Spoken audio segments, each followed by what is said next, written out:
Welcome back, everyone, and thank you for tuning in. Today, you're joining me as I do hair and makeup.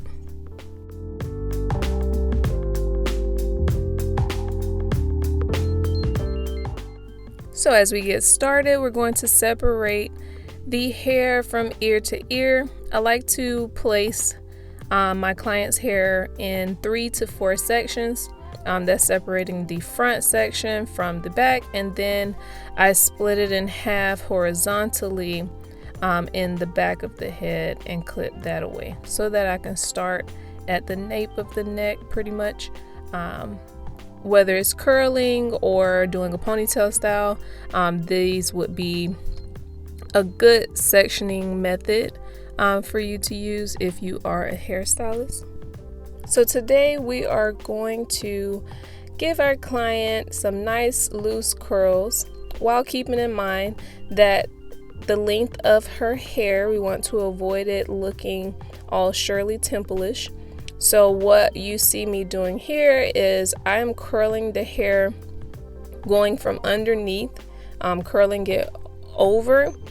And the reason for me doing this is because I do not want to create volume at the root of my client's hair to avoid the hair getting too large and being abnormal for her, as she does normally wear her hair straight. And the one thing I do not want to do is scare my client into feeling like her hair is too big when she's not used to it. So you see I'm curling under and over, and then I'm going to clip the curl in place so that it can cool down and the curl can set. This is a very important step when you are curling straight hair, especially because sometimes with straight hair the curl won't hold as long as you would like if you just curled your hair and then let it hang. You want to let that curl set. We want it to cool down, basically.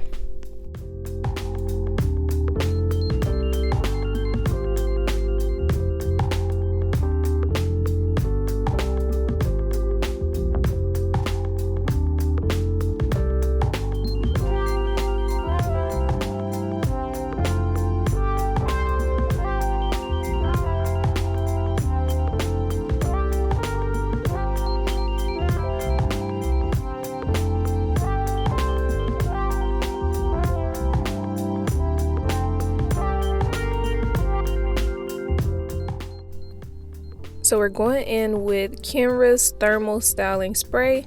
It is number 19 if you need that for your reference. So I like to spray that on these sections and then comb it through and then spray it on the section right before I curl it. I like to comb it through because I want to try and eliminate frizz and any folding within the hair, because when I place this hot tool on my client's hair, I want to make sure that when the curl set, it is a smooth curl, not a curl with any bumps or crinkles in them. I don't like that. So, and I would assume that my client wouldn't like that either. So I like to make sure that I comb every section that I'm about to curl. And this spray, you can also use it with a straightening tool when straightening your hair. It's a thermal spray, so it does help protect your hair from the heat, as well as it prevents the hair from sticking to the hot tool. Majority of the time when you use a hairspray or a similar spray, the hair will actually stick to the hot tool sometimes. So I thought that was pretty cool as well. But this is one of my current faves, is this thermal spray, as well as Kenra's Thermal Hairspray. So in combination, I do use the both of them, but we're gonna go ahead and continue curling the hair, and I'll be right back with you guys.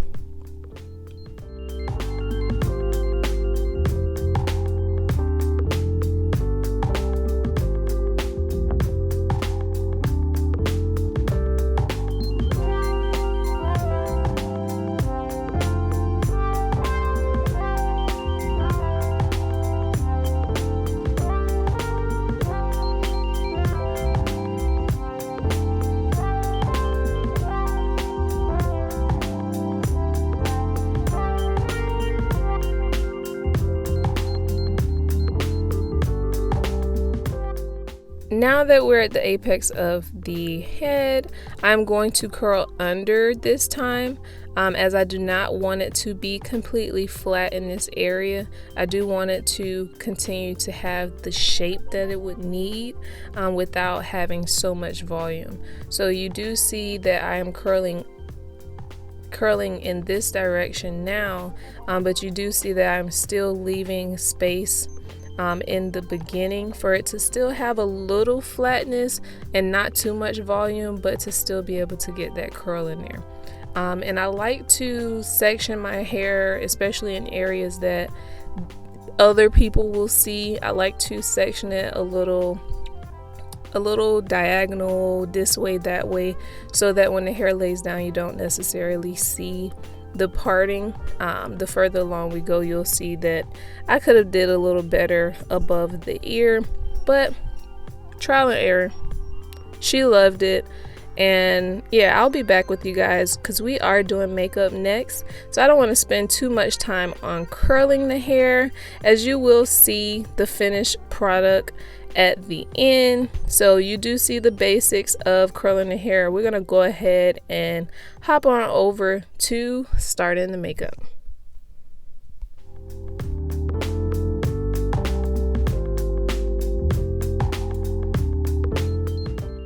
Okay, so I did go in and fill in my client's eyebrows using the Revolution Warm Brown eyebrow pencil.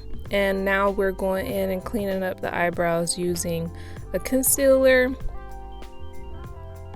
And we're just going to make sure we do it on the outline of the eyebrows and clean up any areas that we may need. And then next, we're going to go ahead and fill in the eyelid with some concealer. I love using concealer on the eyelids as it does help with showing the pigment of your eyeshadow. Definitely recommend, if you currently do not put concealer on your eyelids before you're using eyeshadow, definitely recommend 10 out of 10. So we're gonna go in with the beauty blender and blend it out. Take some of that excess product off and get it nice and even as we would need. Let it dry a little bit, and then we'll go into the next step.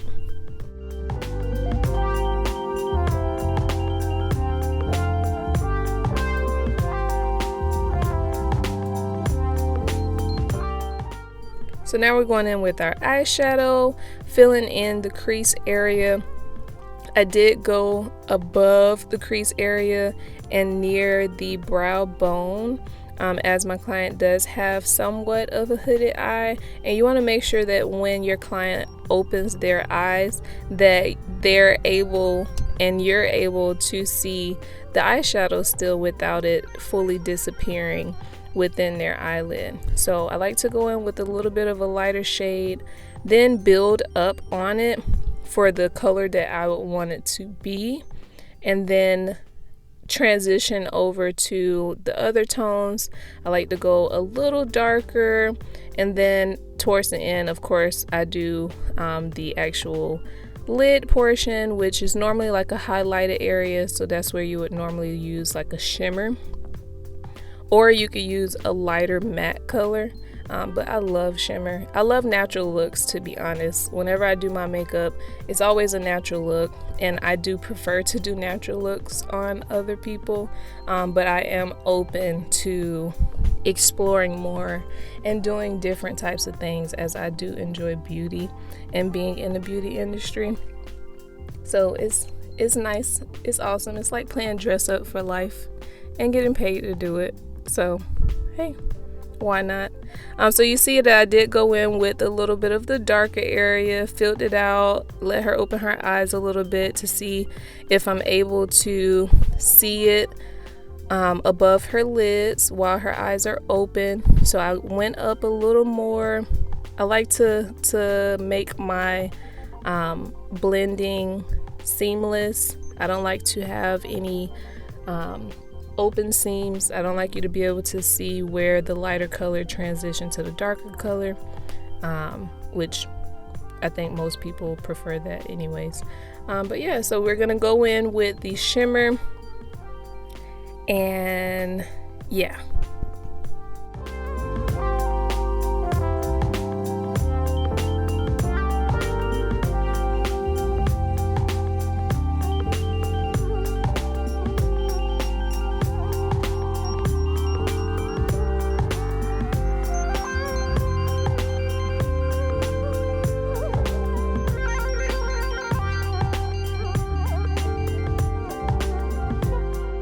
So now we're going in with my client's foundation.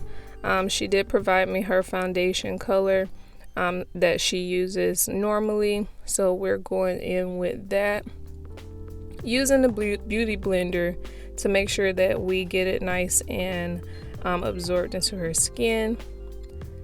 And going in with a little concealer under the eyes. You see, I didn't put a lot of foundation up under the eyes as I didn't want to create too much buildup. So we're going to tap that in, and then dab some baking powder under the eyes and around the nose, just so that can bake a little bit, set a little bit, which most people call it baking, but I don't brush it off. To be honest, I put a little bit on, and then I like to dab it in with the Beauty Blender. I don't necessarily brush it off because I don't use a lot, and I don't think that you should use a lot, but to each his own. Everyone has their own specific remedy that they like to use for their face. So we are now going in with some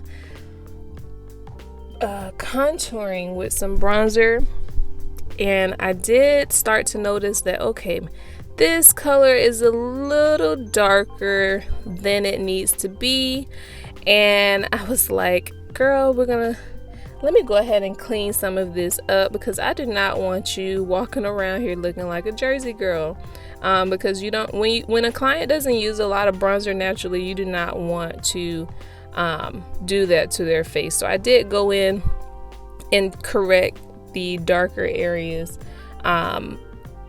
near her cheeks and around her nose, because the color could have been a little lighter for her skin tone, but you'll see we're going to go right on in and go ahead and correct that up now.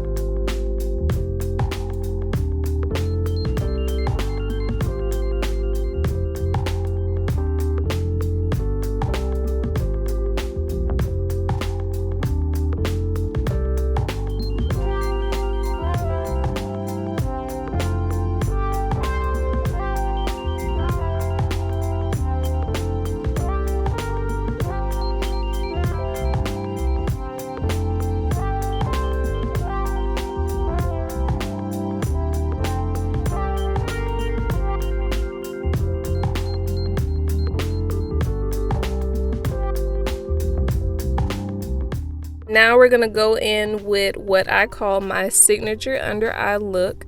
I love a teal, a green, or a blue under the eyes. I feel like it completely gives you a different look. I feel like it completely makes your brown eyes pop. I've been doing this look since 2019, since I was in hair school. But I believe that it's gorgeous. It's gorgeous. You see how you can see her eyes now? Like all you can see is her brown eyes above the blue liner. And all I did was a little eyeshadow, so that was nice.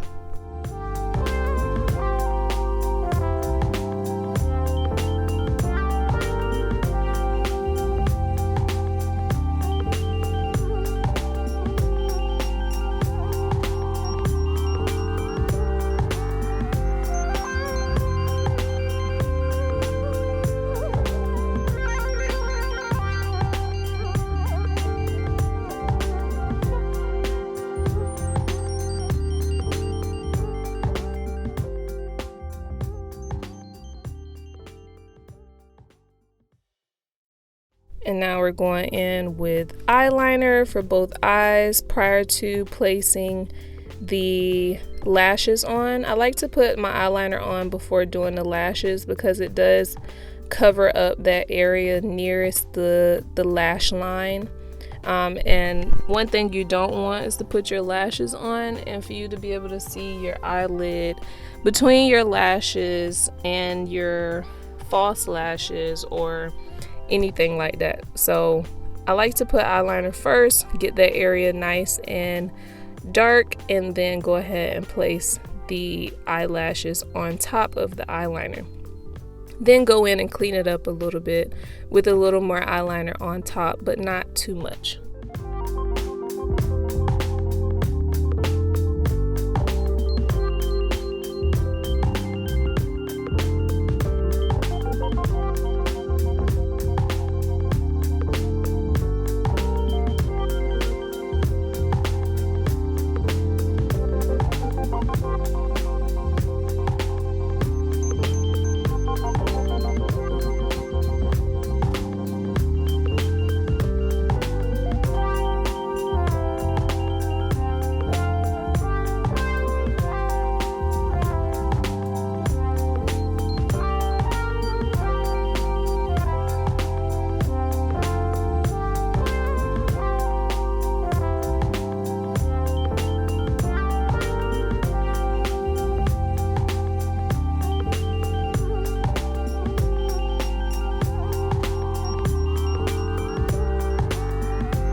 Now that our beauty's face is completed, we can now go in and comb out our pin curls and style them to how the client would desire for it to be look. We did nice loose curls, somewhat wavy. We didn't want to lose out on too much length, as that can happen with a curly hairstyle. So we did do this process to be able to maintain her length in a way. It only went up maybe half an inch or 1 inch, but not a whole 3 inches curled up to her chin. So this was nice. It gave her like somewhat of a blowout look, nice tousled look, and I think it came out great. She loved it. Everything came out beautiful. I love her highlights, and yeah.